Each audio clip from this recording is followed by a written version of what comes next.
Hello, this is a general love reading. No, kung kanino po tutugma, take note, hindi po ito magre-resonate to all because this is just a general love reading. Bahala na po kayo mag-manage yung expectations ninyo. Pag hindi tumutugma, clearly it's not for you.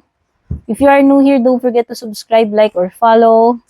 Personal readings, mag-message lang kayo po sa aking official Facebook page sa mga gusto mag-avail or mag-book or mag-inquire.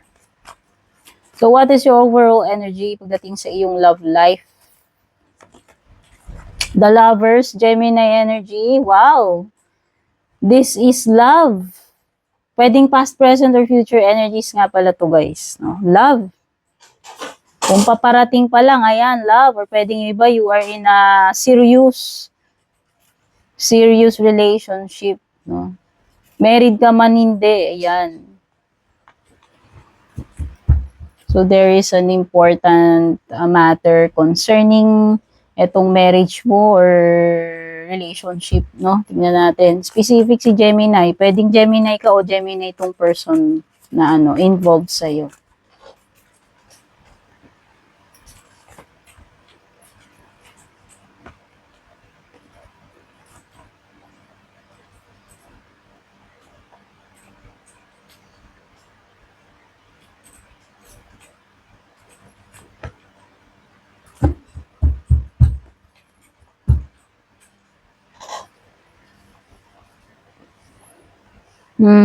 So, nakikita ko,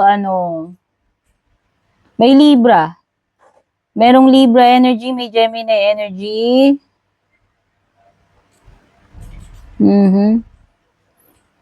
So, yung iba dito, naghihintay kayo. Meron kayong hinihintay Nagpuput kayo ng effort dito, naghihintay kayo. Kung ano yung magiging outcome o resulta nitong ginawa ninyo. Hindi ko alam. Pero, as I can see, this is something na hindi pa ganun ka-stable with the Ten of Pence in reverse.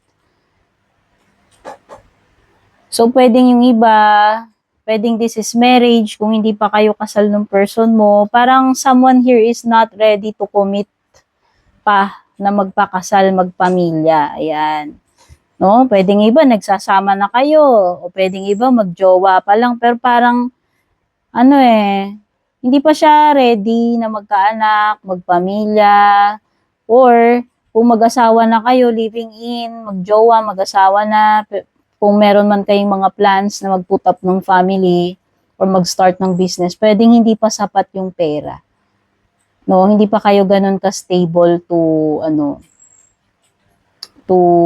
have children. O sabihin na natin kung nagpa-plans, may mga plans kayo dito about your kabuhayan, pagpupundar ng property, bahay, or mga anak, sabihin na natin, pwedeng hindi pa kayo ganun kahanda.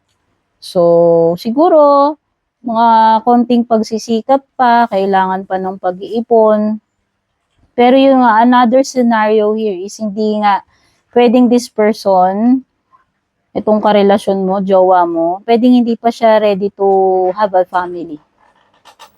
Okay? Ang nakikita ko, pwedeng hindi pa ito ganun ka sure, no? So, yung mga magjojowa pa lang dyan, pwedeng hindi pa sure kung talagang siya ning forever mo. Possible na hindi pa ito yung forever mo. Yun na nga. Meron ditong Libra. Nakikita ko rito, parang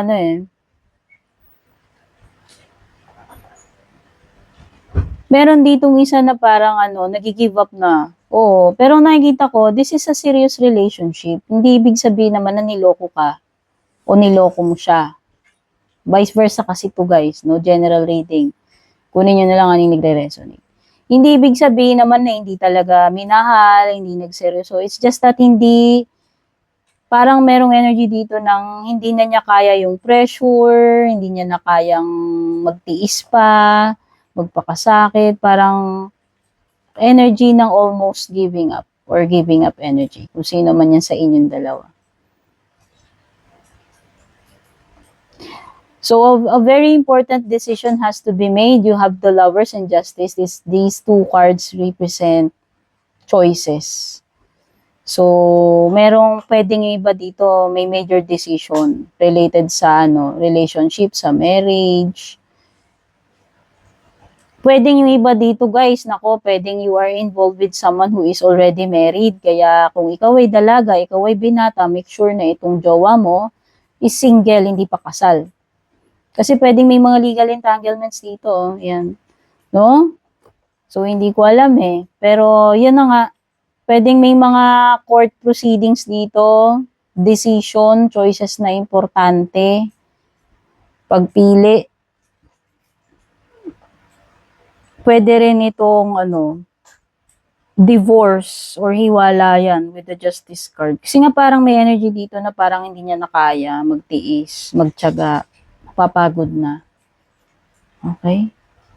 Sa bottom naman ng deck mo, you have the Sun card.